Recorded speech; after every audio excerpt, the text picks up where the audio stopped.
Hello everybody, welcome back to my channel. Before we get going here, I would like to just do this quick thing here.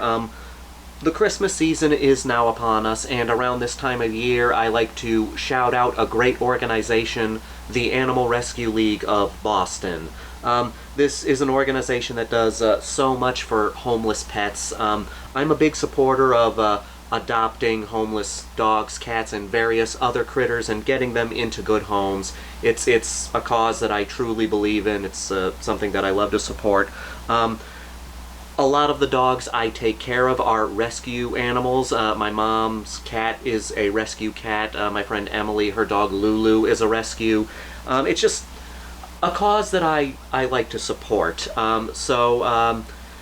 Since it's the holiday season, I'm going to leave a link down below to the Animal Rescue League of Boston. If you can, please visit their website, donate if you can. If you can't, I completely understand.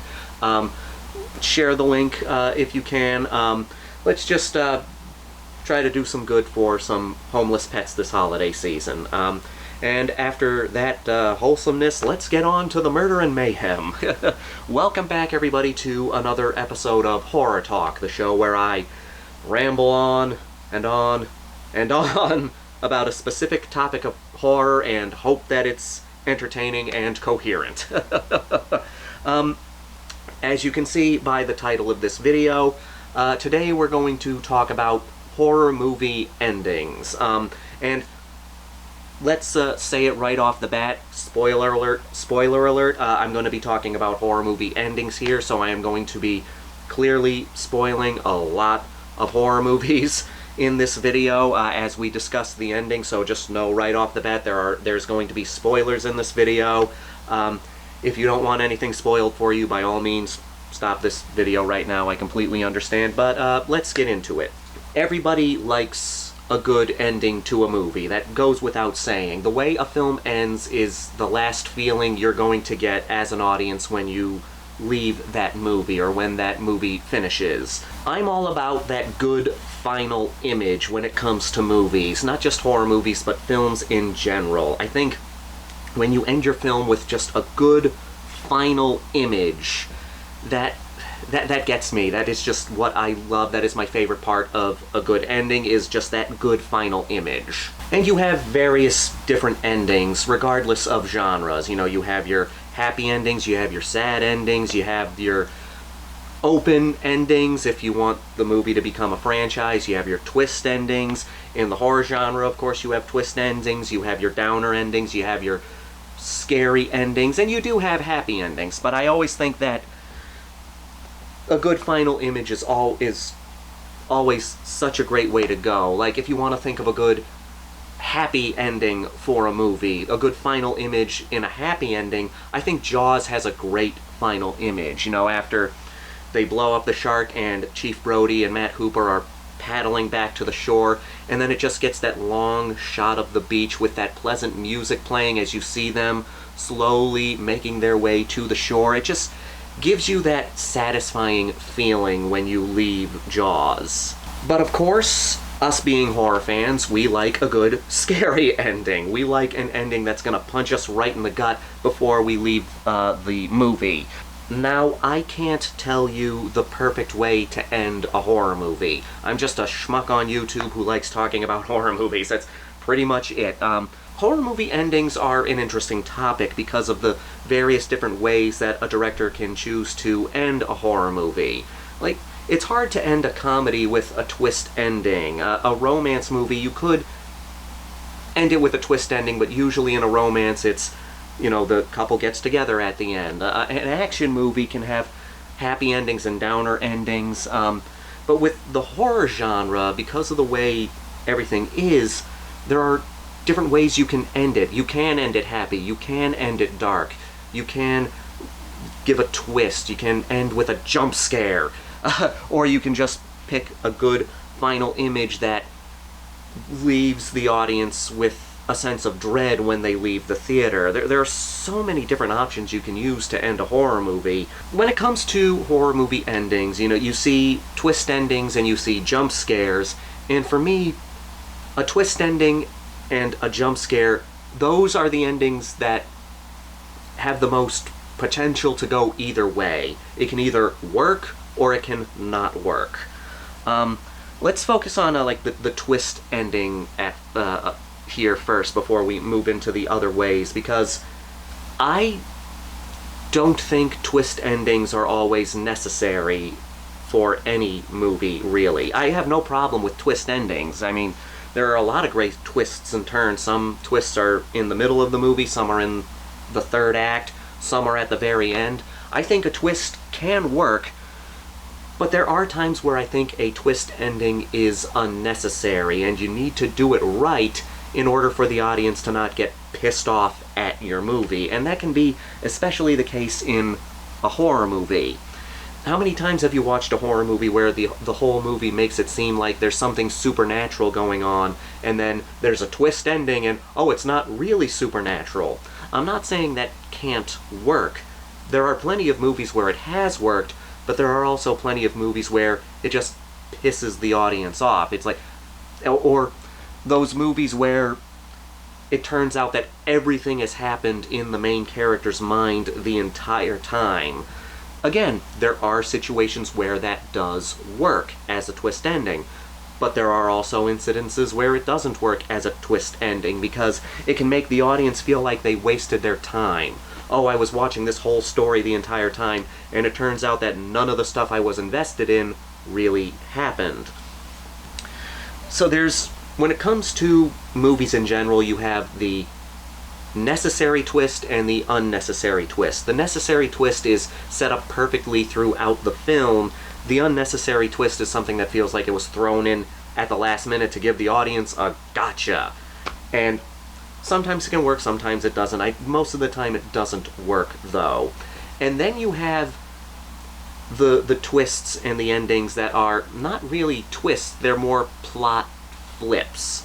A twist changes the entire plot of the movie. It changes so many aspects of the film, but a plot flip, it doesn't change the plot of the movie. You still were along for the ride the entire time, and you're still having the story that you're having. You're just given a little unexpected element somewhere in the movie. When it comes to twist endings in horror movies, the things that come to mind are, of course, M. Night Shyamalan movies and the Saw franchise.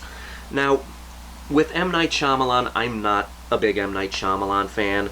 I like Unbreakable, that's probably my favorite of his movies, and I enjoyed Split, but a good portion of his movies I'm not too fond of. I wasn't even too big on The Sixth Sense, so I don't really want to talk about M. Night Shyamalan, because I don't want to trash M. Night Shyamalan, because I know there are people who really like his movies, and I don't want to spend time bad-mouthing a director that a lot of people like. He doesn't work for me. We'll just say it like that. M. Night Shyamalan does not work for me all the time. Sometimes he does, most of the time he doesn't. But when it comes to twist endings, I think the Saw franchise is more interesting to talk about. Now, with the Saw franchise, when I first attempted to watch the Saw franchise, I got to number 4, and I kind of stopped after that. I sort of lost interest after that. But I do want to get back into the Saw franchise, so I rewatched Saw 1, 2, and 3 recently, and I will get back into watching the rest of them, but there's something I noticed about the endings of the Saw franchise, at least the first 3. It's been a long time since I've watched them, so rewatching them on this recent rewatch, it freshened up everything for me. The first one, great twist ending. You know, I mean, you have the 2 guys in the room, and their legs are chained up, and one of them has to saw through their foot and kill the other guy, or his family's gonna die. You know the whole plot of the Saw franchise. Jigsaw puts people into traps and forces them to do something horrible to themselves or somebody else, or they're going to die a very painful death. First Saw, great twist ending. There's a body lying down the entire time in the middle of the room. Towards the end of the movie, we find out that that body in the middle of the room is not a dead guy, it's the person who has been pulling the strings the entire time. And then it's explained to the audience, you know, they show all the images of this guy and why he does what he does. Great twist ending, great final image, you know, Jigsaw saying game over and slamming that door shut as that guy's reaching out for him and screaming. Really good ending. I do thoroughly enjoy the ending to the first Saw. Then when we get to Saw 2, the ending to the second Saw and the third Saw, I can't remember if the fourth one does this, and I don't know if the other movies in the series do this. I will hopefully familiarize myself with that soon. But we get to the ending of the second Saw. You know, you have all those people locked in this house. You have Amanda from the first movie, who was one of Jigsaw's victims, the only victim of his that survived, being put in this game again. It goes through, you know, all the motions in the ending. You have these people trying to get out of a house, and there's a gas, and they got to go through all these different games that could result in them dying painfully. And you have this cop, this crooked cop, who's the main character of the film, sitting down with Jigsaw. His son is trapped in this house with all these people. Jigsaw keeps telling the guy, if you just sit here and talk to me, your son will be safe. Him and a bunch of other cops are watching what's happening in this house on this TV screen. So one thing leads to another. It's discovered that everything in this house has already happened and has been recorded this entire time. And then it's revealed that the guy's son is safe in a safe in the room where Jigsaw is. But of course, one thing leads to another, and he forces Jigsaw out of the room after beating the shit out of him, blah, blah, blah. All this thing happens. And that is a solid twist, and it's a solid twist ending. When the other cops find this location with all the cameras, and they realize, oh crap, it's been recording this entire time, so all of this stuff has already happened. The safe opens, oh crap, his son was safe in this lockbox the entire time. But then the movie goes on, and as it's getting to the ending, it explains everything that happened a second time. It's like the movie is telling you, hey, this is what's going on, after we've already figured out what's going on. The movie does a good job at showing us the twist, you know, everything that has happened in the movie already happening and being recorded, the son in a safe, finding out that Amanda is working for Jigsaw. Everything has been set up so well. And then it gets to the end of the movie, and the movie is telling you what's going on. It's like, okay, here's the big reveal. But we already know the big reveal. We've seen the reveal after you revealed it. You revealed it to us, and we figured it out. You don't need to tell us everything again. You don't need to explain to us what we've already figured out. That's what bugs me about the second Saw. Is like, the twist is great, and we figured it all out, but then the movie feels like it has the need to explain the twist to you again after you've already figured it out.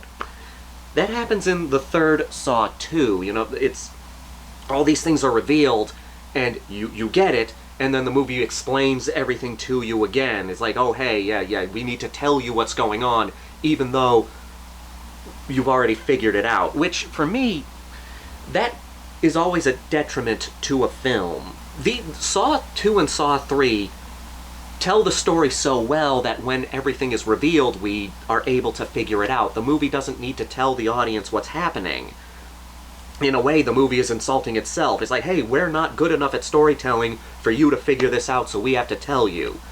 No, your storytelling is fine, and we did figure it out. You don't need to tell us again. If a movie has to explain the twist to its audience for it to make sense, then your movie did not succeed at storytelling. But the Saw movies, at least the ones I have seen, or at least rewatched at this point of time, do a good job at telling the story. It bugs me when a movie talks down to its audience. And that's at least what I've seen in Saw 2 and Saw 3. I have not rewatched Saw 4, and I haven't watched the rest of the Saw movies, so maybe it gets better. It doesn't really do that in the first Saw movie. Like, Saw 2 and Saw 3, the twists in those, there's a difference between talking to your audience and talking at your audience. Here's an example of this. So, Saw 2 and Saw 3, at least to me, they're talking at the audience. They're telling you, hey, you weren't smart enough to figure this out on your own, so we're going to tell you what's going on. We're going to explain it all to you, even though you already figured it out. Now, this isn't necessarily a twist ending, but it's a twist that talks to the audience. Orphan. This happens in the third act. So those who have seen Orphan, of course, this little girl has been adopted by this family, and she's off. Esther is off, and it turns out that she's twisted and evil, and she starts killing people. And as the movie gets into the third act, it's revealed that Esther is not a little girl. She's actually a 30-something-year-old woman. I think 30-something, yes, 30-something-year-old woman who has this disease that makes her look like a child. Now, when this is revealed to the audience, the way they reveal it to the audience is the character figures it out with the audience. So, she learns that Esther is really an adult, and she's being explained this to us, and then we get that great scene where Esther is taking out her fake teeth, taking off her ribbons, and showing her scars, wiping off her makeup, showing that she's actually an adult. But this is happening as the character is figuring it out. So the movie is talking to you, it's showing you what's going on, it's inviting you into this information. Let's say this was done like in the Saw movies. This twist would have been revealed, we would have figured it all out, and then closer to the end of the movie, Esther starts explaining everything to you again, and we get flashbacks to her putting on the makeup and doing all this stuff and all that. It's like, you don't need to tell us again, we have everything figured out. That's an example of talking to your audience. Saw 2 and Saw 3 are an example of talking at your audience. And that's the thing with movies and any story in general, whether it be in film, on TV, in a book, or anything like that. Yes, you're telling a story, but you're also sharing that story with the audience. The audience is, in a way, a part of the story, because again, you're sharing it with them. Here's an example of one of my favorite twist endings, because The Orphan isn't really a twist ending, so let me do a twist ending here.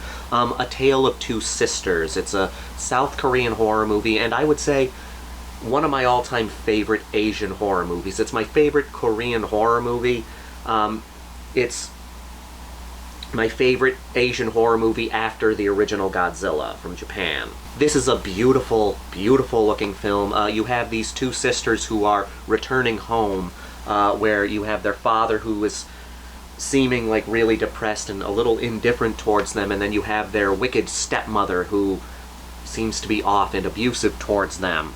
So I'm not going to get into too many details. We're going to get right into the ending. Now, there is a middle twist of this movie. Now, it's a movie that makes it look like there's a ghost going around the house, and there's some legitimately creepy ghost moments in this movie.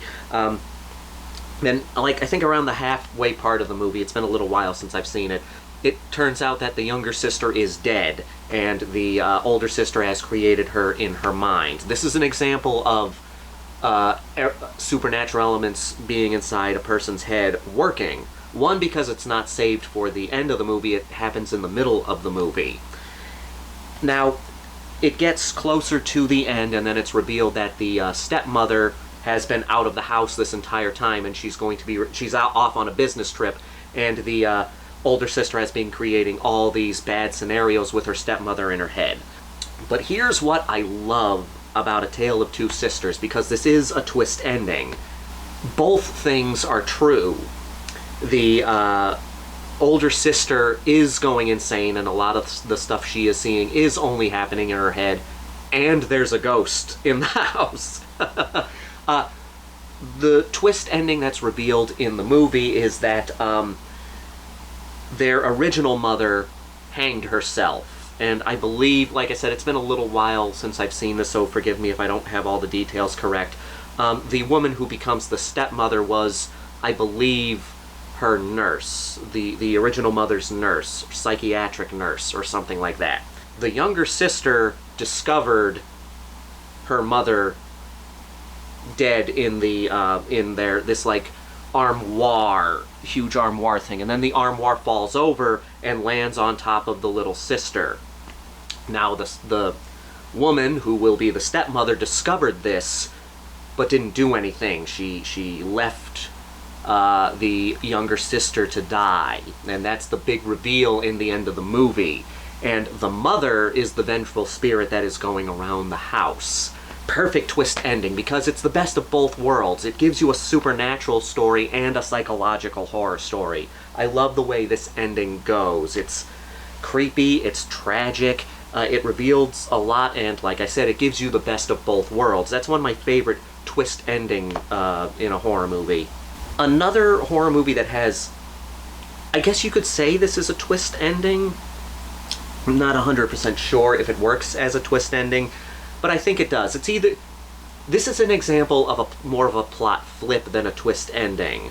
The Last Horror Movie. This is a film that not a lot of people are talking about, and that's a shame. Not to be confused with the last horror film from the 80s starring Joe Spinell. No, this is the last horror movie from the 2000s, I believe 2007. This is a found footage movie. The way it works is when you first start watching this movie, it looks like it's going to be this crappy, low-budget Z-grade slasher movie. You know, this kind of generic slasher movie with not much of a budget. But after the first 3 to 5 minutes, it turns to static, and it cuts to this guy sitting in his room, and he reveals that he's a serial killer who has filmed his life as a serial killer over a horror movie that you can rent, just so you will rent it and watch it. Now, as it gets to the end of the movie, he reveals why he's decided to do this. Basically, he made the film on this horror movie, and then he leaves it in video stores, back when we had VHS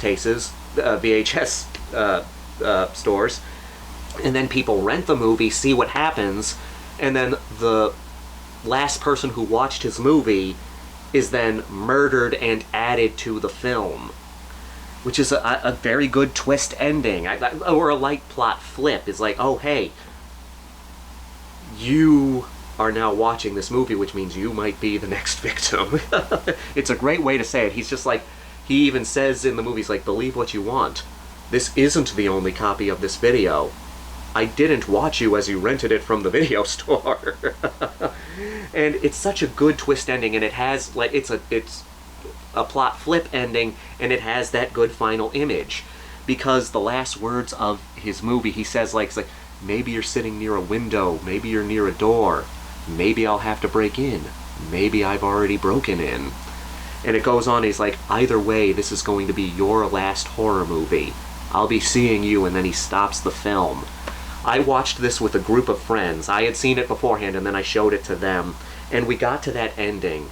And right as it got to the end of the film, someone came home, and they all jumped and looked towards the door. It was great. That might be why this ending holds sort of a special place in my heart, because of that reaction. But it's a great, great ending to one of my favorite found footage movies. So yes, there are plenty of times where a twist ending can work, and there are a lot of times where a twist ending cannot work. For me, at least, especially when you're able to when you see the twist and you're able to figure it all out, but then the movie feels like it has to explain everything to you afterwards. I don't like when movies talk down to their audience. It bugs me. And then you have the jump scare ending to horror movies. That seems to be the most common way to try to give the audience one last little bah before they stop watching the movie, leave the theater, or turn off the film from their streaming service. This is another thing that can go either way. A jump scare ending can work, but it can also not work. Jump scares are a weird thing in horror movies. They can be cheap. A jump scare can be cheap in a horror film. I could do a whole horror talk on just jump scares alone. Let me know if you would like me to do that. I think that could be interesting. But anyway, having a jump scare at the end of your horror movie, it can work if you did not already have a bunch of jump scares in your movie. I think for me, I really think that for jump scares to work in your horror movie, they need to be done sparingly. Like, 1 or 2 jump scares, maybe 3 jump scares in your movie. If you do too much more than that, the audience can get annoyed. When you have too many jump scares in your movie, like 5 or more, it just gets aggravating at that point, because the audience can be on edge, but they're not on edge for the right reasons. They're not on edge because they're scared of what's happening in the movie. They're not on edge because they're waiting for the next loud noise to come out and have something jump out at them. I do say that, and there are a lot of other horror fans who agree with that too, so I'm not going to act like what I'm saying is the most original thing out there. The way a jump scare ending can work is if there aren't a lot of jump scares in the movie, especially if you have no jump scares in your movie and then you have a jump scare at the end, it can be more effective. I do think that 2 to 3 jump scares is the most you should have in a movie, but anyway. So, like, a good jump scare ending really works when there are no other jump scares throughout the film. One of the most notorious jump scares in any horror movie is, of course, the ending to Carrie. I love Carrie. It is one of my all-time favorite horror movies. I like to watch it every year around Halloween. Because Carrie is a slow burn horror movie, and it's one of the best examples of a slow burn horror movie. The majority of the film is a high school film about this outsider girl who is picked on by everybody else, and then one of the popular boys wants to give her a chance and helps her come out of her shell, and it all ends at the prom. But in this movie, the outcast, Carrie White, has telekinesis, so the whole movie is building up to when she's going to use her powers to hurt other people. You know it's coming. Of course, you have the great iconic prom scene where Carrie uses her powers and everybody dies. And then, of course, you have the scene, she gets to her house and her mother tries to kill her. She ends up killing her mother. And then, I guess, in this fit of emotion, she causes the whole house to collapse on themselves. Now, you have that great scene in the end where Sue Snell, she is the girl that has been trying to help Carrie come out of her shell. She was one of the mean girls who helped pick on Carrie. She felt guilty about that and wants to do something good for Carrie. And, of course, it results in very bad things happening.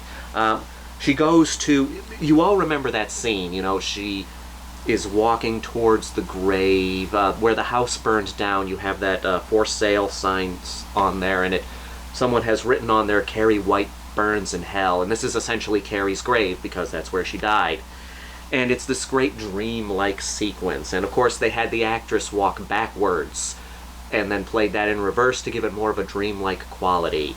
She walks over to the grave, she's laying flowers on the grave, and as she's laying the flowers on the grave, Carrie's hand pops up and grabs her, and you hear her scream. Now, it turns out that it's all a dream. Her going to the grave is all a dream, but it is a fantastic jump scare, and one of the best jump scare endings out there. And that is because there aren't really any other jump scares in the movie. And it's so much more impactful because there is a supernatural element to the film, so Carrie rising from the grave isn't too hard to believe. Again, it's revealed to be a dream, but it's still just as effective because then you get that great moment where her mother is holding her and trying to calm her down and all that, and then that's where the movie ends. It's great.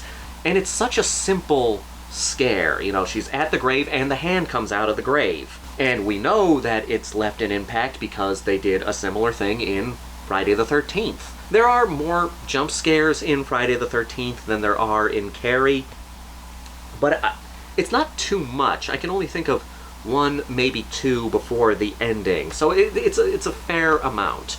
We've had the whole thing happen, Mrs. Voorhees is the killer in there, talks about how her son Jason drowned, and the final girl, after she's killed Mrs. Voorhees, she takes the canoe out into the water and they're just lying there, everything's calm. And then Jason jumps out and grabs her and pulls her into the water, and then she wakes up in the hospital.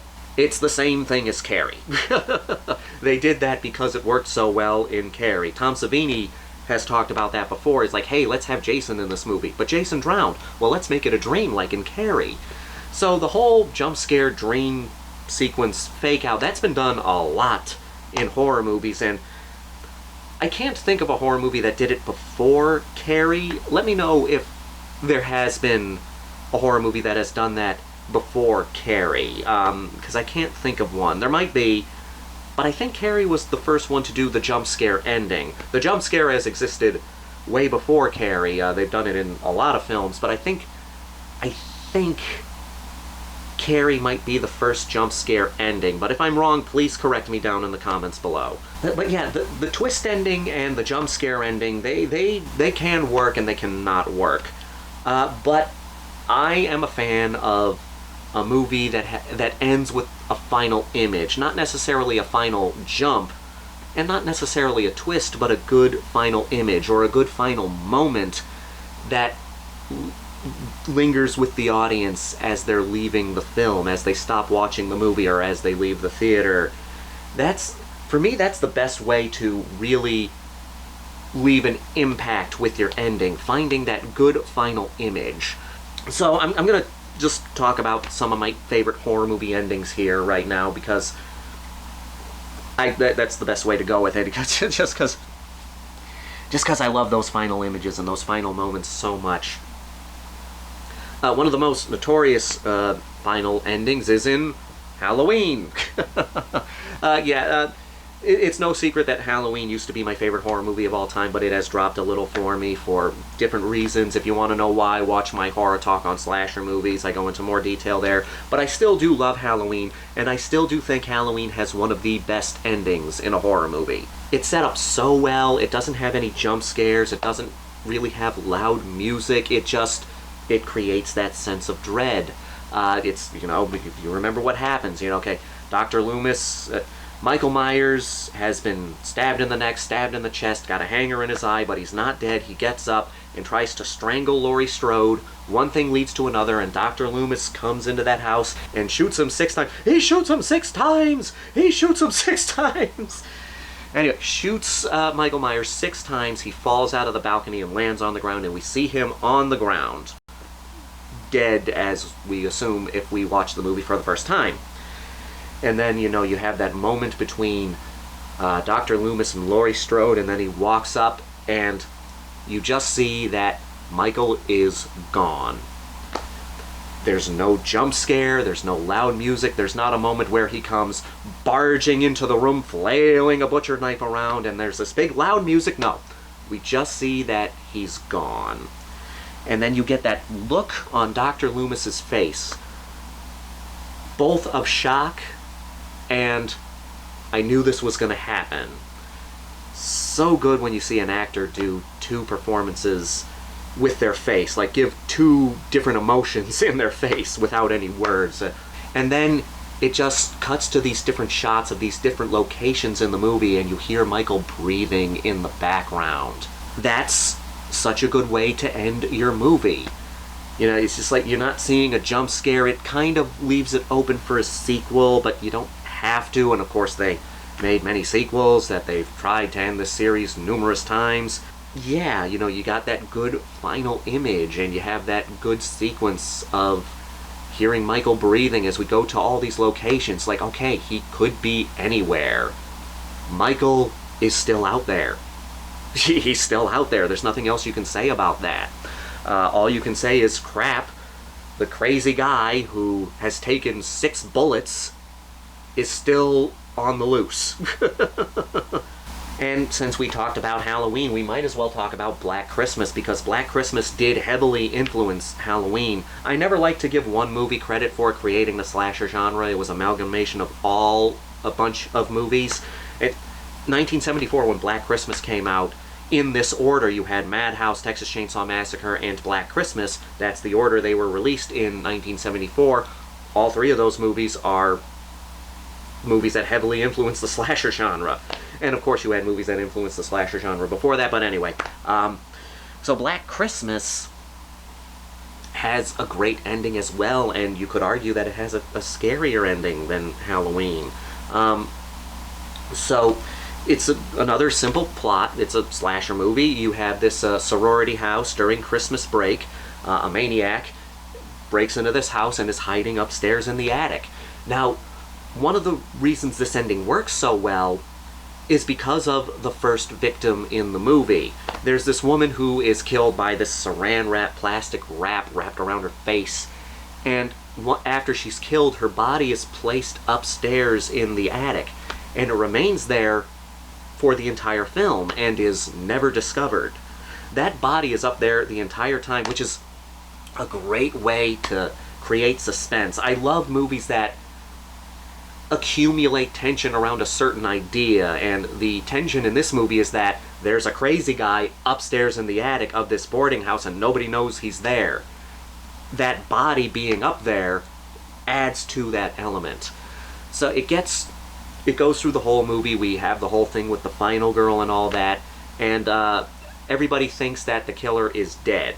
Now, we never see the killer in this movie. We never see his face. We see maybe his eye. We see his hands. We see his feet. But whenever we're with the killer, it's mostly we see parts of him or we see things from his point of view.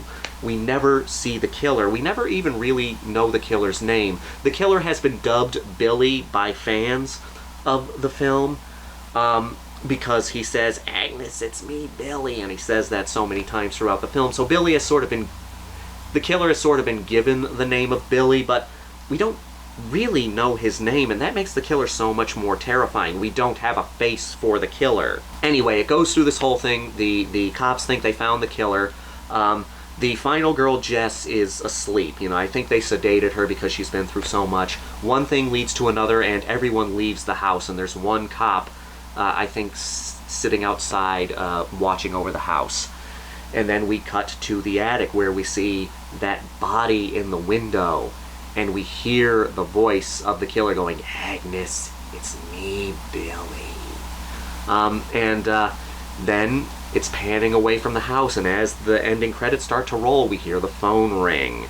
And what's great about that is that's a big part of what the killer does. After he kills somebody, he calls the sorority house on the phone. This was in the 70s during the time of landlines, so they had 2 lines in the house. And this isn't the first horror movie to have phone scares in them. There are other horror movies that used a phone to make things scary, but Black Christmas is one of the best ones to do it. Here's the thing, there was a fan film that came out a couple years ago called Billy's Return or something like that. I never got the chance to see it. I've heard good things about it, and I do want to check it out, and I have a feeling it's going to be very good, but I don't like to consider this fan film actual canon because in the ending of the original Black Christmas, in my own head canon, I always thought the killer murdered Jess because he always uses the phone after he kills somebody, and then we have that beautiful shot where it pans away from the house and then the phone rings. The killer had plenty of time to get to Jess's room and murder her before calling her. And that's my own headcanon, because in the fan film, we're following Jess's daughter, who's now an adult. I have nothing against the fan film. I'm sure it's great. I do want to see it eventually, and I have a lot of respect for filmmakers. It's an independent film, and they made this movie on their own. I have a lot of respect for them for doing that, but I just like my own headcanon. I like the possibility of the killer killing Jess before using the phone. But yeah, another great ending, creating a sense of dread, having a good final image. That body in the window still remaining undiscovered. Another example of a good final image is Texas Chainsaw Massacre, one of my all-time favorite movies. It's, that whole thing, Sally Hardesty is running away from Leatherface. You have that whole chaotic ending at the end where, Leatherface chases after that truck driver. That pickup truck comes in, pulls a U-turn. Sally Hardesty gets in the back of that truck. And, you got Leatherface swinging the chainsaw at her as she's driving away. As the movie's ending, we see Sally Hardesty laughing insanely. She has gone mad. She has snapped. Which shows, okay, she may have gotten away, but she's still a casualty of this whole situation. True, she has escaped with her life, but it looks like, at least, she's gone insane, which means she still has not gotten out of this scot-free. And of course, yes, Sally Hardesty, the actress, Marilyn Burns, as they're driving away, that laughter was real because I guess when they first filmed the ending, something went wrong and they didn't get the shot, so they had to film it all over again, and this was after a long, grueling shoot of this movie, so that laughter was real laughter. That laughter of insanity was real insanity at the end of that movie. But anyway, but then it cuts back to Leatherface swinging that chainsaw around. One of the most iconic moments in that film, one of the most iconic endings in any horror movie, is just a guy swinging a chainsaw around. But that image stays in your head. It's like, it's one thing to have your movie end with the killer still being out there. It's another thing to have a movie end with the killer still being out there and mad. He's like, so Leatherface is still out there, but he's pissed. And now, we do have to talk about the ending to The Thing. Of course, there's, you have Seven, Silence of the Lambs, Hereditary, Rosemary's Baby, all these horror movies, The Shining, Psycho, all these horror movies that have great final images and great final moments. But let's talk about The Thing for a second, because The Thing is a movie that is able to create a good final moment. There's a slight difference to The Thing's final moment than in other horror movies. So, yes, fans of The Thing, they know that the movie follows a bunch of these scientists or people in this Arctic research center. They're isolated there with an alien, which is a microscopic organism that whatever it touches, it can replicate genetically. So you have this massive sense of paranoia as you have all these people in this camp. One of them is not human, or more than one of them is not human, and you can't trust anybody because they might absorb you and spread this thing that will imitate anybody. So they're trapped in this location. They can't escape, and they can't let this thing leave. Long story short. But anyway, so it eventually gets to the end of the film. The main characters have no choice but to destroy the whole base because the alien wants to freeze again in the snow. Everybody there will die, but the alien can freeze and remain okay until someone comes and finds it, and nobody wants that. So long story short, there's a big explosion, there's a big confrontation with the Thing, and the two characters you have left are MacReady and Childs. What makes the ending great is that you don't have all the information that you want in this situation. Childs could be a thing, MacReady could be a thing, or neither one of them could be a thing. The only outcomes you have in this movie are one of them is a thing and we're screwed, or they're just gonna freeze to death. It's a movie that leaves you asking the right questions. It leaves you with that feeling of, okay, is Childs a thing? Is MacReady a thing? Are neither one of them a thing? Are they both the thing? You're just asking you're asking those right questions, and then it gets that beautiful far-off shot of the fire in the camp, and then it goes to black and the credits roll. Now, people have developed their own theories about this ending. Some people say this happening means MacReady's a thing, or this happening means Childs is a thing. These different things like, okay, here's why Childs is a thing, or here's why MacReady is a thing. And there are all these different theories made around this ending. And you know what? They're all right, and they're all wrong. They're both right and wrong at the same time. Because that's the whole point of the ending.